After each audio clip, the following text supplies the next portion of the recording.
find out just how they get on together next week. But right now, let's see how investment banker Tom and dentist Heidi got on in Washington, D.C.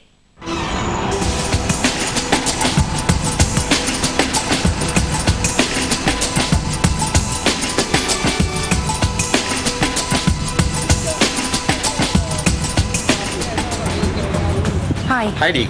Tom. Hi, Heidi. And Carol, welcome to Washington, D.C. and the Washington Terrace Hotel. Please, come on in. Thanks very much. I'm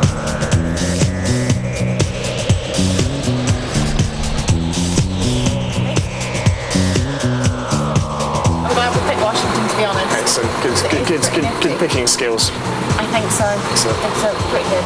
Well, I could say the same about you, actually. Good picking skills.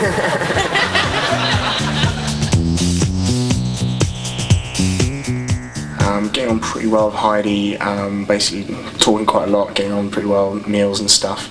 At the moment, he seems really, really nice. So just keep fingers crossed and see how it goes. Okay?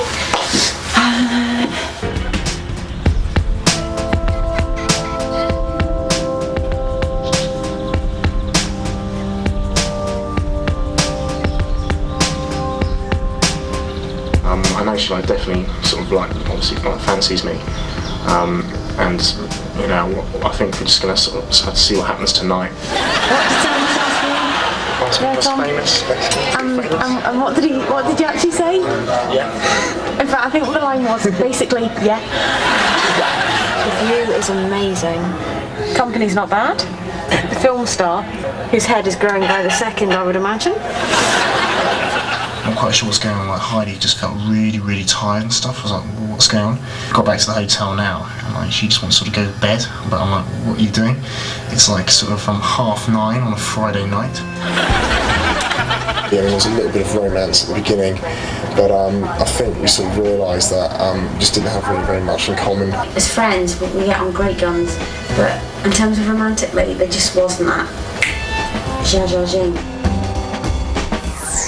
When the screen went back and I first saw Tom, I thought, wow, this is brilliant. He was tall, dark, with film star good looks, and I was so glad he decided to date me and not ditch me. When the screen went back, I first saw Heidi. I thought, yeah, pretty nice, all the bits in the right places. Probably best out of a bad bunch. You know, it could have been worse. After the show, Tom and I went for a meal together, and there was loads of mutual flirtation going on, and at the end of the night, he initiated our first snog, and I just thought, whoa, I can't wait for Washington. After the show, Heidi and I went for a meal. The drinks were flowing, and I think it must have been the champagne, because Heidi started to seem really attractive to me. And we went back to the hotel and even had a cheesy snog. Good effort. On the plane over, Tom just could not keep his hands off me. He was being really touchy-feely, and it was quite obvious that he fancied me as much as I fancied him. And in the evening in Washington, it was followed up with even more snogs. By the time I got to Washington, Heidi and I were getting on really well. It was obvious she really fancied me. She's not really stunning or particularly in my league, but I thought I'd press things a little bit further and give her another snog. On our second day in Washington, Tom and I went to the swimming pool together. What a hot bod he's got. And I told him so, but disappointingly didn't say anything back to me. And I thought, come on Tom, put a bit of effort in. When Heidi and I hit the pool, I got a chance to check her out in a swimsuit, and I was not impressed. She's not my usual type of girl, which is tall, tan and skinny. Maybe she should have basically covered up. Tom and I went for a really special romantic meal overlooking the city. We both got really dressed up, and I thought this could be the night, and I was just waiting for him to sweep me off my feet. At the meal, I was trying to impress Heidi, but she just seemed bored. I was giving my all, and I really just wasn't getting anywhere. So I was quite relieved when she said she wanted to go back to the hotel early, which left me to go out on the town and give it large. And to be honest, I ended up pulling a local girl and had a bit of Yankee-panky. The next day, Tom was being really strange, all over the top and lovey-dovey.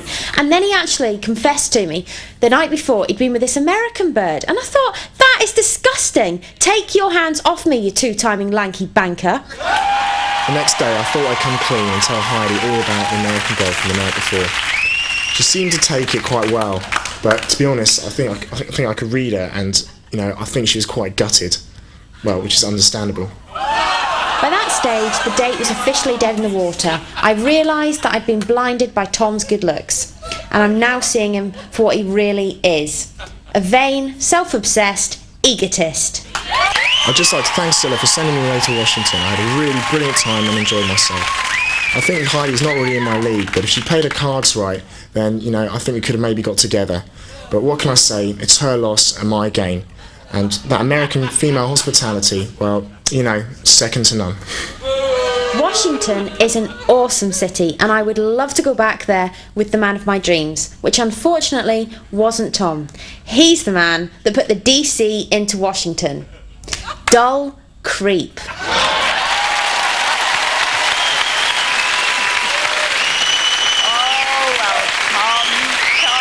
It seems as if you've just dug your own grave there, you dull creep. It wasn't like that at all, Scylla. It was all literally, you know, I was getting along well with her. I was sort of trying to flirt with her, you know, get to know her. And look, she wasn't flirting back with me at all.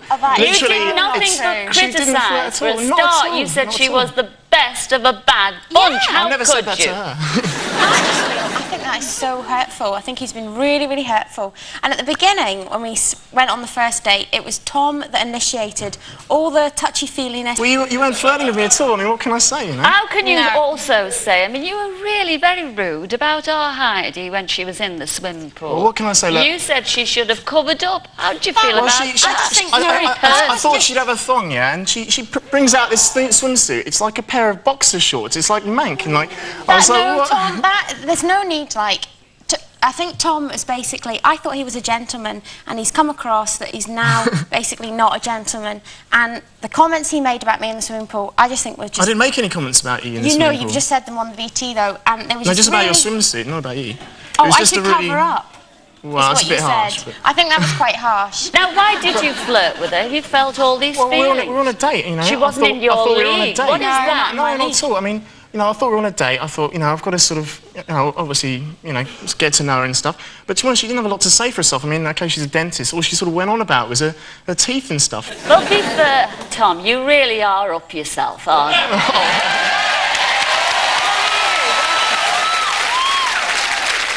Basically, I think Tom needs to sort of... Beauty is more than skin deep, and I think Tom needs to realise that looks aren't everything. Yes. And do you still think he's a creep tonight? Yeah. I think our audience agree with you.